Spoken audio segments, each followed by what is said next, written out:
My name is Marcus Hale, and for 3 years, I've worked at the most classified facility in the world. The Department of Paranormal Containment calls it Facility 47, a maximum security underground prison designed to hold beings that shouldn't exist. The elevator descends for exactly 97 seconds through solid bedrock before reaching level 0. Each morning, I punch in my 12-digit access code and watch the reinforced steel doors slide open to reveal a world built from nightmares. Morning, Marcus. Dr. Elena Vasquez, our chief administrator, greets me with her usual professional smile. At 52, she's run this facility longer than anyone else has survived the job. Any incidents overnight? I check my tablet. Cell block D had disturbances. The siren in D7 was singing again. We lost another night guard from active duty. A severe mental breakdown. She pauses, studying my reaction. I'm assigning you to interview her today. My blood runs cold. The siren, classification level 5, the highest threat level we maintain. She's broken more minds than any other entity in containment. Why me? Because you're the only one she hasn't tried to influence yet. We need fresh perspective. The facility spans 7 levels underground, each designed for different classification levels of supernatural entities. Level 1 houses minor spirits. By level 7, we're dealing with beings that could end civilizations. Class 1, minor supernatural entities, standard containment protocols. Class 2, enhanced security measures required. Class 3, dangerous entities, armed guard protocols. Class 4, highly dangerous, multiple fail-safe systems required. Class 5, catastrophic level entities, immediate neutralization protocols authorized if containment fails. Walking through the corridors, I pass dozens of cells housing horrors behind reinforced walls and mystical barriers. Vampires rest in silver-lined chambers, werewolves pace behind moonlight-proof glass, and entities of shadow whisper forgotten words in ancient tongues. My colleague James Chen falls into step beside me. Heard about your assignment. Ready for this? Dr. Vasquez seems confident. Marcus, there's something about the siren. Intelligence estimates put her age at over 3,000 years. How do you know that? I read her original intake file. She was already here when they built this facility. They constructed it around her. The revelation hits me like ice water. That's impossible. This facility is only 15 years old. Above ground, yes. But these lower levels? They're ancient. We're not the first to try containing what shouldn't be contained. Cell D7 sits at the corridor's end. Unlike other cells, this one has multiple observation stations. Behind the reinforced glass lies one of the most dangerous entities ever captured. Through the observation window, I see her. She appears to be a woman in her 30s with dark hair and pale skin, sitting calmly on her bed, beautiful in an otherworldly way that makes your eyes water if you look too long. Dr. Morrison, our supernatural psychologist, hands me a specialized headset. This filters most of her vocal influence, but it's not foolproof. If you feel any compulsion, signal immediately. I put on the protective headset and enter the soundproof booth. Subject 47D7, I'm Marcus Hale. I'd like to ask you some questions. She looks up, and her smile is like winter sunlight. When she speaks, her voice carries harmonics that bypass the ears and speak directly to the soul. Marcus, such a strong name. Roman, like the soldiers who first caged me in these depths. She approaches the window. You're different from the others. There's pain in you, loss that resonates like a tuning fork. I'm here to conduct a psychological evaluation. Evaluation. She laughs, and the sound is like crystal bells. Dear Marcus, do you really believe these walls contain me? I am the sea eternal, the song that calls sailors home. Then why haven't you escaped? Because I haven't wanted to. Not yet. Her eyes fix on mine, But that may be changing soon. Despite the protective equipment, I feel something stirring in my mind. A compulsion to trust her. Marcus, before you go, wouldn't you like to know the truth about your sister? I freeze. My sister Sarah passed away 5 years ago. The official report called it a tragedy by a lake, but the details never made sense. She was found, her mind shattered by whatever she'd experienced. I can see it in your memories, the guilt, the questions that keep you awake. She heard my song, even from this prison. She was so beautiful when she answered my call. Rage and grief war in my chest. What have you done? Done. I gave her peace. I can show you what really happened. Don't listen to her. Dr. Morrison's voice crackles through my headset. Standard manipulation technique. But I'm already back at the intercom. What do you want? Just conversation. Someone who understands loss. She answered a call from the water. Love was the last thing in her heart. You're lying. She called your name at the end. She wanted to tell you it wasn't your fault. The siren's voice grows softer, more hypnotic. I can bring her back, not her body. That's beyond even my power. But her voice, her memories, her love for you. Tears blur my vision. How? There's a maintenance tunnel on level 6, section C12. The barriers there are weakening. If someone were to accidentally damage the containment grid, it might create a small gap. What would happen then? Then I could reach out to your sister and carry her voice back to you. One conversation, one chance to say goodbye properly. I know it's manipulation, but grief makes rational thought impossible. I need time to think. Don't take too long. The barriers weaken each day. I stumble out of the booth. Dr. Morrison and 2 security guards wait for me, their faces grim. How much did you hear? I ask. Enough. You're being relieved of duty immediately. Morrison's voice carries finality. Marcus, you were in there for 47 minutes. The session was supposed to last 10 minutes maximum.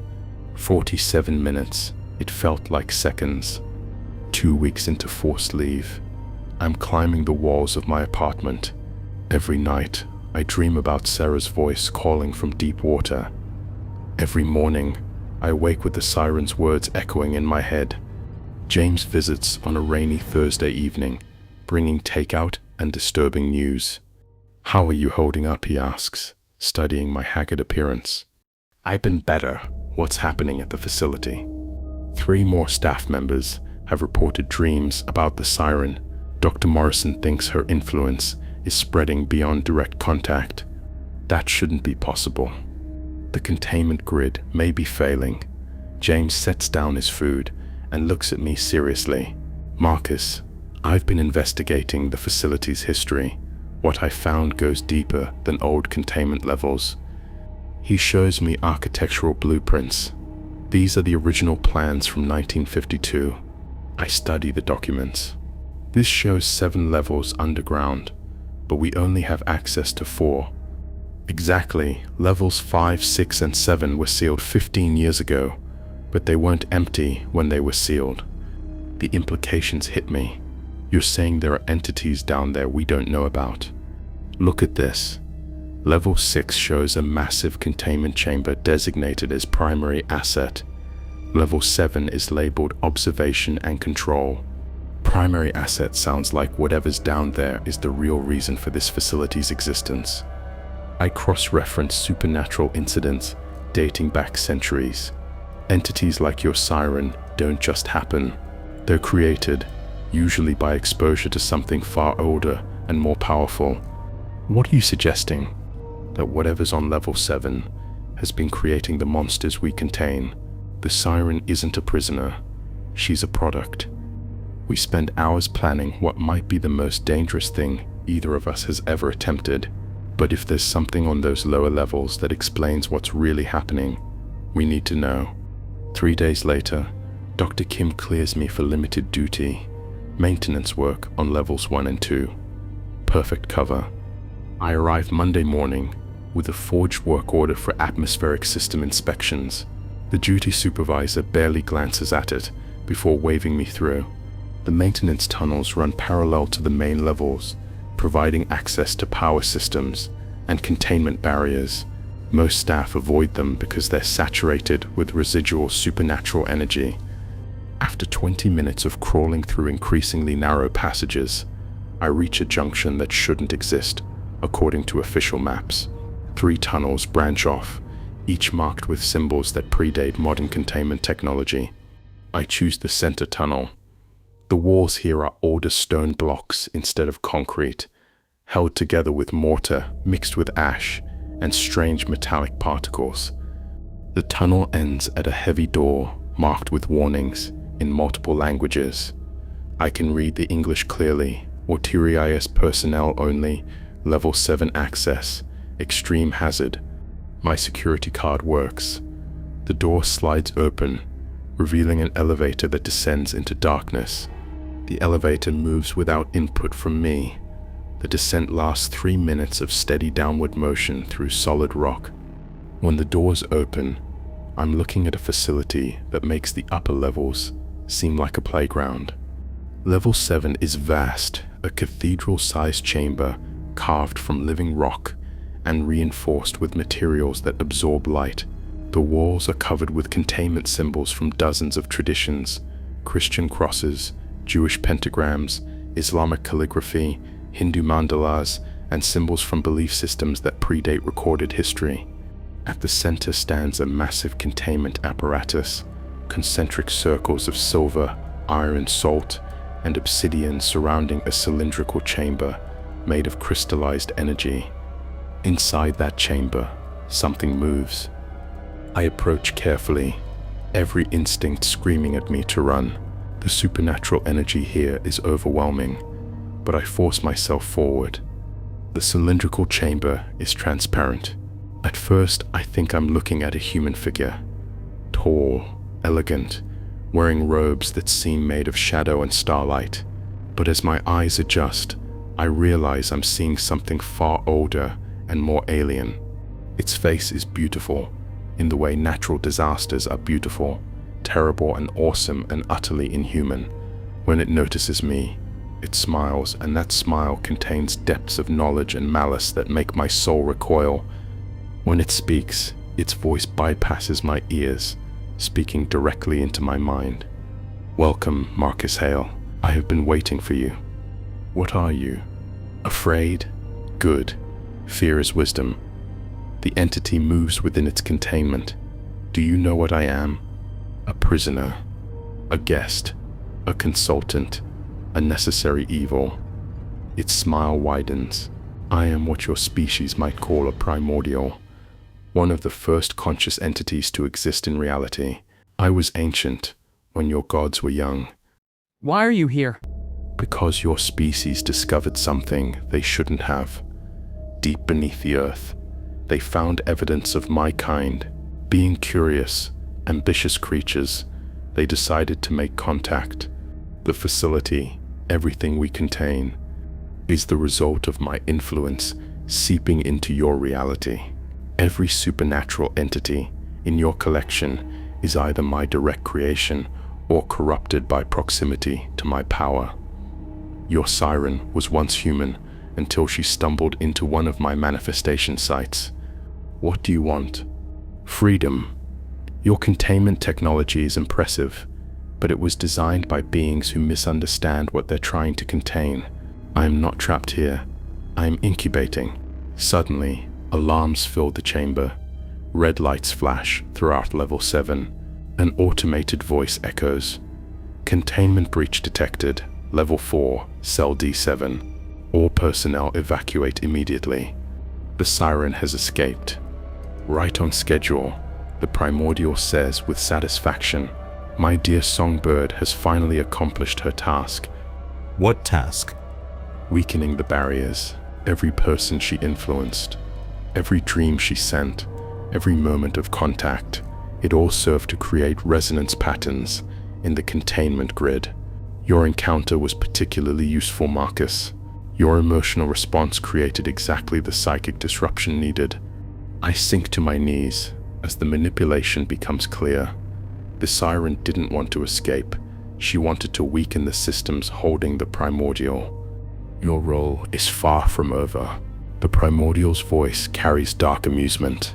The barriers are weakening by the minute. Soon, I will extend my influence throughout your facility. But first, I need someone to carry a message to the surface. I won't help you. Oh, but you will, because the alternative is far worse. The entity gestures, and suddenly I can see beyond the chamber, through rock and steel. Level 4 is in chaos. The Siren's escape has triggered facility-wide lockdown, but her influence is spreading. Staff members are succumbing to paranoia and aggression, their minds twisted by her song. This is just the beginning. The facility's final failsafe protocol will activate soon. When it does, a catastrophic energy release will shatter my containment completely. Failsafe protocol? Your superiors built this place with a final measure. If containment fails, they'd rather bury everything than risk me reaching the surface. But the resulting event will tear holes in reality itself, creating permanent gateways. What escapes through those gateways will make me seem benevolent. What do you want me to do? Take the service elevator to level 1. Tell Dr. Vasquez I'm willing to negotiate my freedom in exchange for stopping the cascade failure that will destroy half the state. It's not much of a choice between controlled catastrophe and uncontrolled apocalypse. I find the service elevator and ascend through chaos. Level 1 is filled with smoke, emergency lighting, and screams echoing from deeper in the facility. Dr. Vasquez's office is behind multiple security layers. When I reach it, I find her calmly reviewing documents while the facility burns around her. Marcus, I was wondering when you'd surface. I trust your visit to level 7 was educational. You knew I would go down there. The primordial has been influencing events from the moment you arrived. Your sister's death, your assignment to interview the Siren, your friendship with James, all orchestrated to bring you to this moment. Sarah, was she really targeted by the Siren? The Siren song reached her through psychic resonance created by her connection to you. When the primordial learned a potential employee had a vulnerable sibling, it saw an opportunity. Another shockwave rocks the facility. It wants to negotiate. It says it can stop the cascade failure if you release it. The failsafe sequence was activated 15 minutes ago. In 10 minutes, this facility and everything in a 20-mile radius will be annihilated. Then why aren't we evacuating? Because there's nowhere to run. If we allow the energy release, we'll tear holes in reality that will never heal. Then you have to accept its terms. Do I?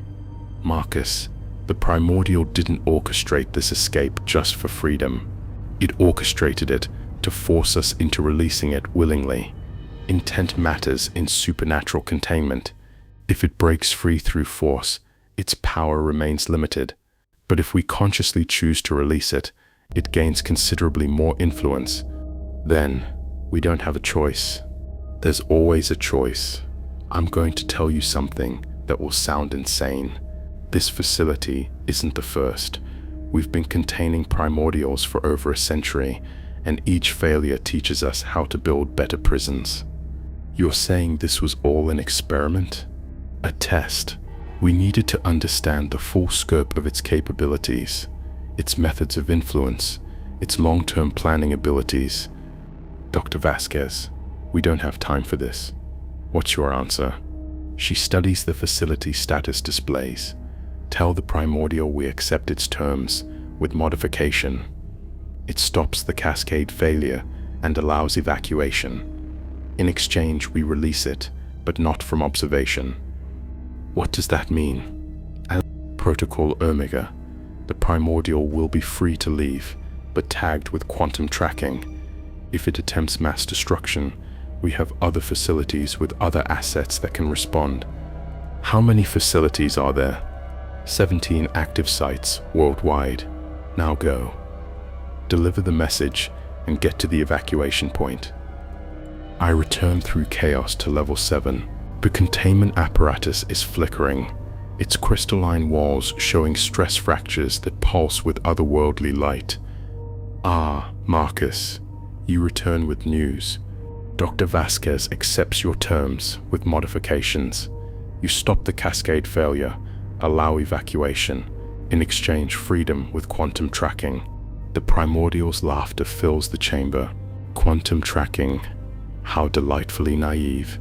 Does she believe technology designed by three-dimensional beings can track an entity that exists across multiple dimensional planes?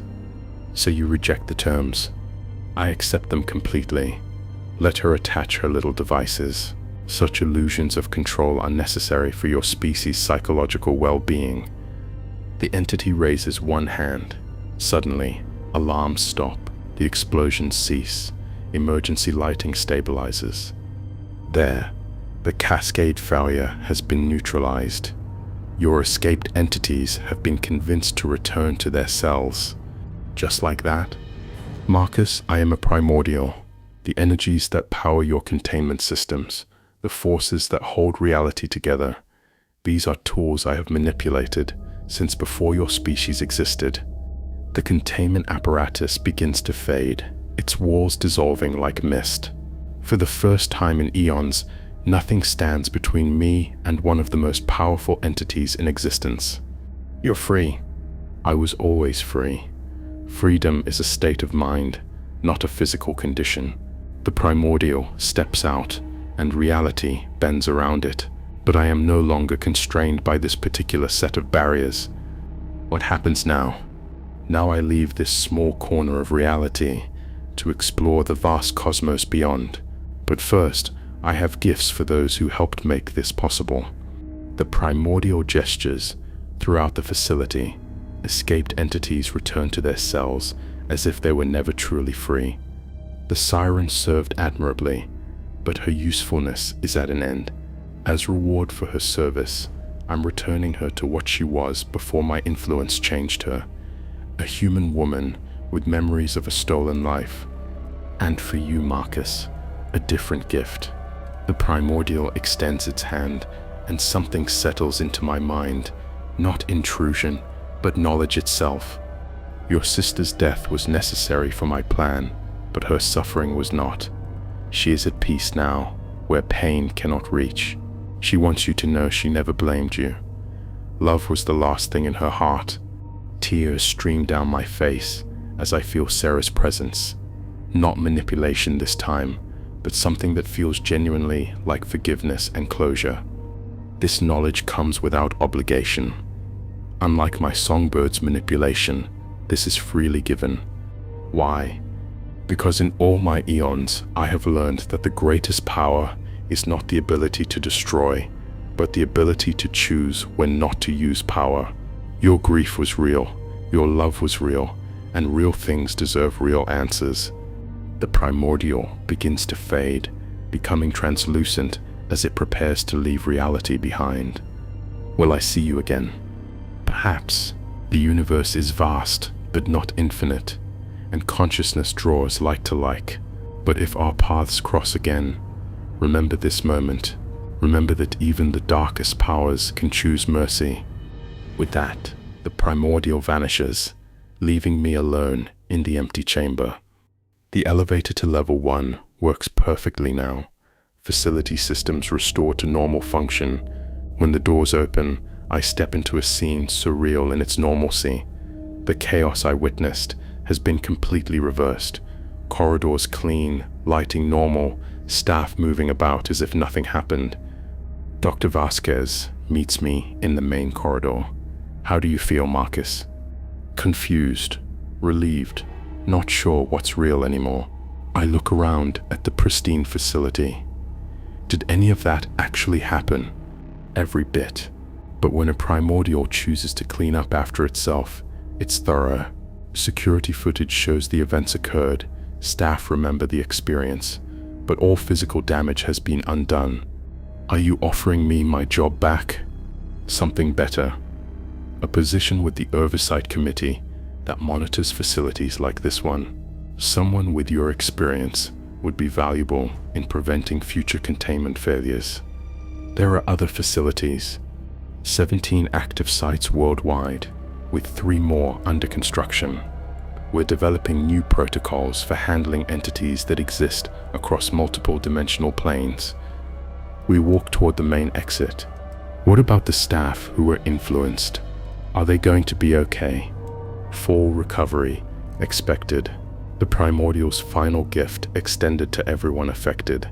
Minds healed, memories clarified, psychological damage undone, and the Siren herself, receiving counseling appropriate for someone who's been the victim of supernatural transformation. She has no memory of her time as an entity. She'll be relocated with a new identity once ready. We reach the main elevator.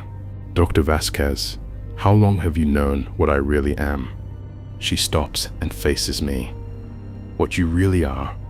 The primordial knew things about my life that it couldn't have learned from observation, that suggests I'm not entirely human.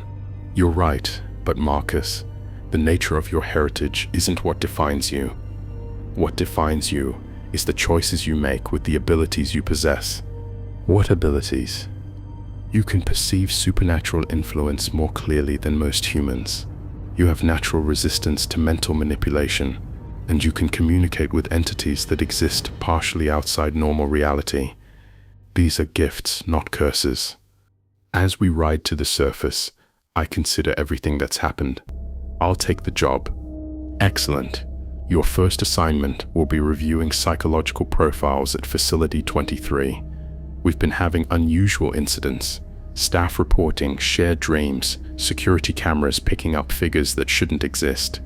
Yesterday, one of the contained entities spoke a message in perfect English for the first time. What did it say? Tell Marcus the game begins again. I stop walking. That's impossible. I've never been to Facility 23. No, but you've had contact with the primordial that now exists across multiple dimensional planes. When it said you might see it again, I don't think it was talking about the distant future. We exit into bright afternoon sunlight. The world looks normal after everything I've experienced underground. Dr. Vasquez, when you offered me this job, you said it was to prevent future containment failures, but that's not really why you want me. We want you because you're now connected to one of the most powerful entities ever contained. That connection makes you either our greatest asset or our greatest liability. This job allows us to monitor you while putting your perspective to good use. And if I had refused, then you would have been monitored anyway, but without the benefits of employment and purpose. James appears from behind the support buildings, jogging toward us with relief on his face. Marcus, thank goodness you're okay. When the alarms went off and they couldn't find you, he stops when he sees my expression. What's wrong? Dr. Vasquez offered me the oversight position. I recommended you for it.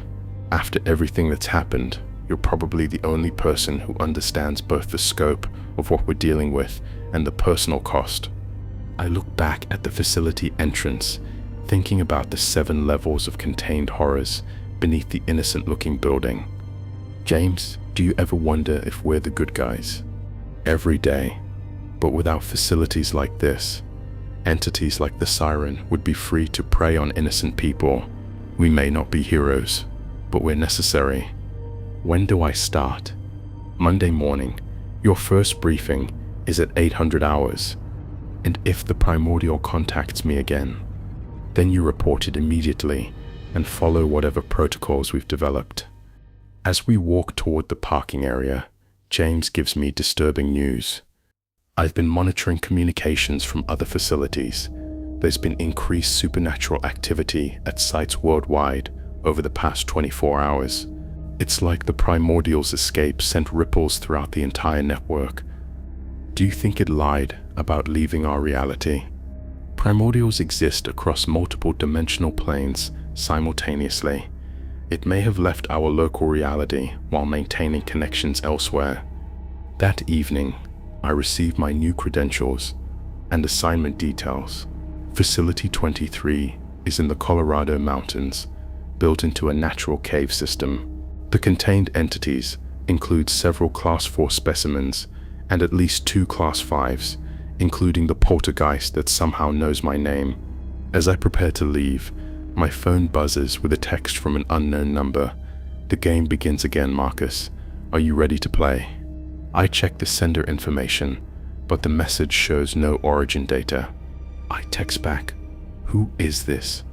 The response comes immediately, "A friend.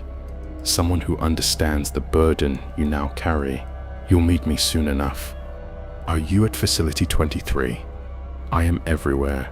Consciousness touches reality. Some games are played across multiple boards simultaneously. The drive to Colorado takes me through landscapes that seem different now. Every isolated building could be another facility. Every natural formation could hide supernatural entities. Facility 23 is built into a mountainside, its entrance disguised as a defunct mining operation. The security checkpoints are more extensive than at Facility 47. Dr. Sarah Chen, the facility director, meets me at the entrance. She's younger than Dr. Vasquez, with the intensity that comes from working with supernatural entities. "Mr. Hale, we've been expecting you. Your reputation precedes you. The first human to communicate directly with a primordial and survive with sanity intact." As we descend, Dr. Chen briefs me on recent incidents. It started 3 days ago. After the incident at Facility 47, staff began reporting shared dreams featuring a figure they describe as the messenger. The figure doesn't speak, but somehow communicates complex information about weaknesses in our containment systems. What kind of weaknesses?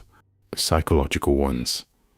The dreams reveal personal information about staff members that could be used to manipulate them, similar to what the Siren did to you. We reach the main observation level, where monitors show dozens of contained entities. Unlike Facility 47, this one groups entities by type of supernatural ability. The poltergeist is in Section C, Cell C15. It's been contained for 7 years without incident, until recently. As if summoned by our conversation, alarms sound throughout the facility. Containment anomaly detected. Section C, Cell C15. We rush to the observation station, where staff members stare at monitors showing an empty cell. "Where is it?" Dr. Chen demands. "Unknown, Director. The entity was present 30 minutes ago. All barriers show normal function. No breaches detected." "What if it didn't escape?" I suggest. "What if it was never really contained? Poltergeists manipulate perception. What if what you've been containing was just an illusion, and the real entity has been free to move throughout the facility?" The implications are staggering. If a Class 4 entity has been operating freely for years, it could have influenced staff members, compromised security, or assisted other entities. Run psychological evaluations on all staff who've had contact with Cell C15, Dr. Chen orders. "Director," a technician calls out, "we're receiving communication from Cell C15. "That's impossible.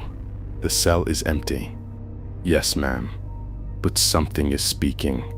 Dr. Chen activates the audio monitor, and the room fills with a voice I recognize.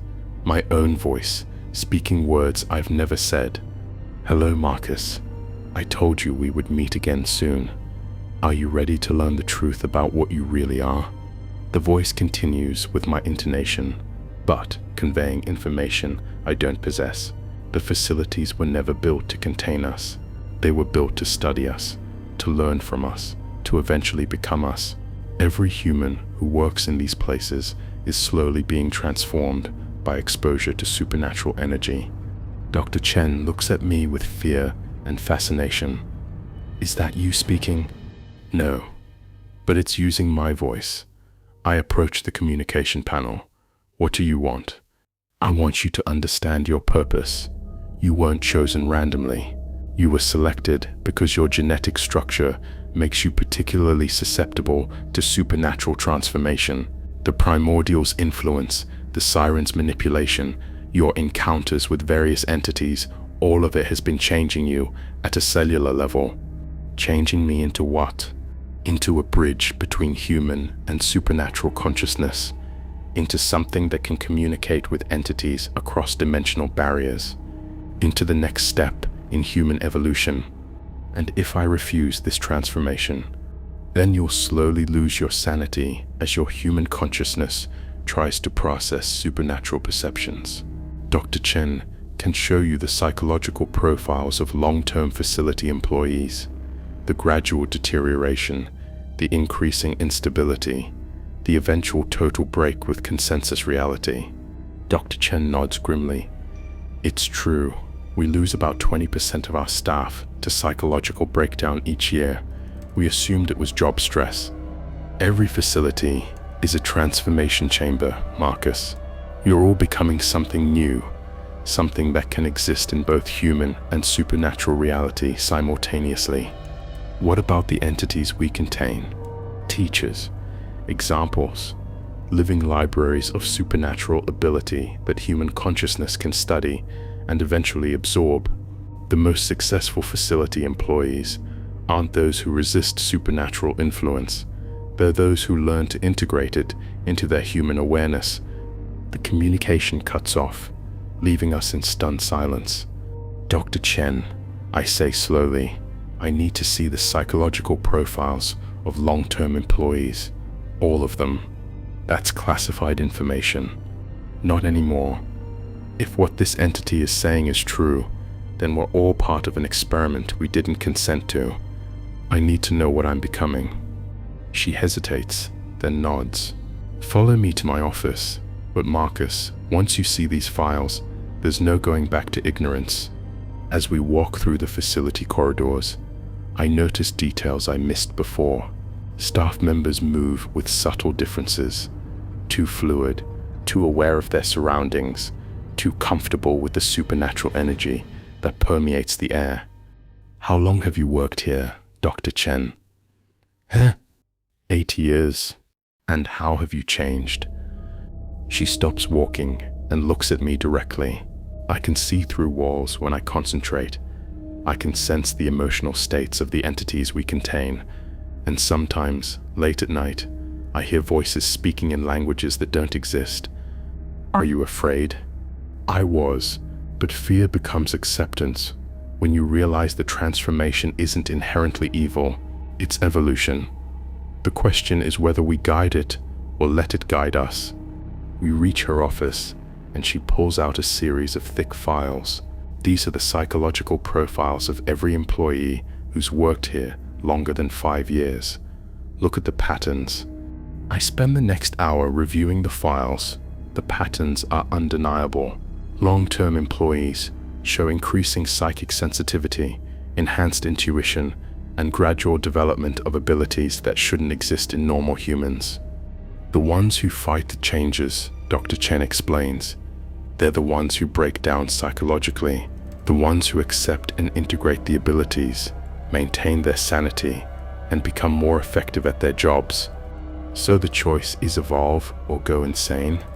It's not that simple. Some people's genetics make them more compatible with the transformation. Others resist it naturally.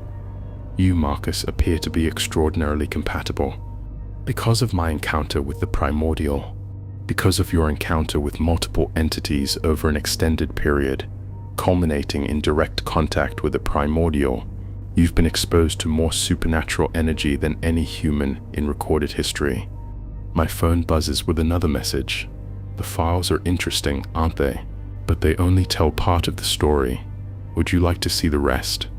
I show Dr. Chen the message. She frowns. That number, it's not in our system. It's not in any system. Can you trace it? We've been trying since your first message. It appears to originate from everywhere and nowhere simultaneously. I text back. What's the rest of the story? The response appears immediately. Meet me in cell C15. It's time for the next phase of your education. Dr. Chen shakes her head. Absolutely not. That cell is compromised. Dr. Chen, I don't think I have a choice anymore. Whatever's happening to me, running from it won't stop it. I need to understand what I'm becoming. Then I'm coming with you. No, this is something I need to face alone. Against her protests, I leave her office and make my way to Section C. The corridors seem different now, more alive, responding to my presence in subtle ways. Cell C15 stands empty, its door slightly ajar despite all security protocols. I push it open and step inside. The cell transforms around me. The walls fade away, replaced by a vast space filled with swirling energy and distant stars. In the center of this cosmic arena stands a figure that wears my face but moves with otherworldly grace. Hello, Marcus. I am what you are becoming. The figure circles me slowly, its movements fluid and predatory. Do you understand now? The facilities, the entities, the careful exposure to supernatural energy, it's all been preparation. Preparation for what? For the bridge. Your species stands at a crossroads. Reality is far larger and more complex than humans comprehend. There are dimensions where thought becomes matter, where consciousness shapes existence itself. But humans cannot access these realms in their current form. So you're changing us. We're offering evolution.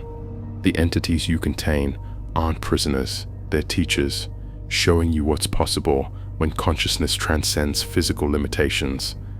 The cosmic space around us shifts, showing images of other facilities worldwide. In each one, I see humans undergoing similar transformations, developing abilities that blur the line between science and magic. Every facility employee who successfully integrates the changes becomes a bridge between dimensions. You can exist in both human reality and supernatural realms simultaneously. And those who refuse? Natural selection takes its course. Evolution isn't always comfortable, Marcus, but it's necessary for survival. The figure extends its hand, and I see a vision of Earth's future. A world where humans work alongside entities from other dimensions, where consciousness itself becomes a tool for shaping reality. This is your choice, Marcus. Accept the transformation and help guide your species into a larger universe, or fight it and watch as those around you evolve beyond your understanding. What about free will? What about consent? What about the consent of the caterpillar when it becomes a butterfly? Some changes are too important to leave to individual choice. I think about Dr. Chen's words, about the employees who went insane fighting the changes, about the primordial's cryptic comments about consciousness and evolution. If I accept this, what happens to my humanity? It expands. You don't lose what you are, Marcus. You become more than what you were. The figure begins to merge with me, and I feel the transformation accelerating. My consciousness stretches across multiple dimensions simultaneously. I can perceive the facility, not just as a physical structure, but as a nexus point where different realities intersect. The game begins again. The figure whispers as it completes the merger, but now you understand the rules. I open my eyes, all 7 pairs of them, across different dimensional planes, and step out of cell C15. Dr. Chen waits in the corridor, her enhanced senses clearly detecting the change in me. How do you feel, she asks. Different, expanded, like I've been living in a small room my entire life and just discovered there's a whole house around it. The transformation is complete. The first phase. There will be others.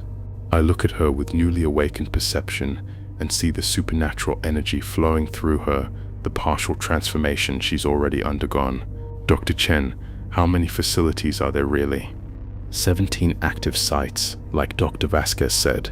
But Marcus, there are also 23 sites under construction and 47 sites in the planning stages. That's a lot of bridges. Your species is at a critical point in its development. Climate change, nuclear weapons, artificial intelligence, humanity needs to evolve quickly or risk extinction. The supernatural transformation offers survival. My phone buzzes with a final message. Welcome to the next stage of human evolution, Marcus. Your real work begins now. But this time, I don't need to check the phone. I can sense the message's origin directly. A network of consciousness that spans multiple realities, connecting every transformed human across all the facilities. What's my assignment? I asked Dr. Chen. Help us prepare the next wave of candidates. There are 7 billion humans on Earth, and we have room for about 700 million in the new reality paradigm. And the others will adapt to a changing world as best they can. Evolution is rarely kind to those who resist change. I think about my sister Sarah, about the Siren who was once human, about all the entities contained in facilities worldwide who were once something else before their transformation. Dr. Chen, were we ever really the good guys? We're the necessary guys, Marcus. When a species faces extinction, morality becomes a luxury it can't afford. As I walk through the facility, I can perceive the complex network of energy and consciousness that connects every person, every entity, every containment system. It's beautiful and terrifying, a web of evolution spanning the globe. The game has indeed begun again, but now I understand that I was never just a player. I was always meant to be part of the board itself, part of the structure that will determine humanity's future. In my pocket, my phone buzzes one more time, but I already know what the message says without looking. Phase 2 initiates tomorrow. Are you ready to help choose who evolves and who remains behind? I am ready, whether that makes me humanity's savior or its betrayer. I suppose history will decide. The depths of containment run deeper than I ever imagined, and I'm just beginning to understand.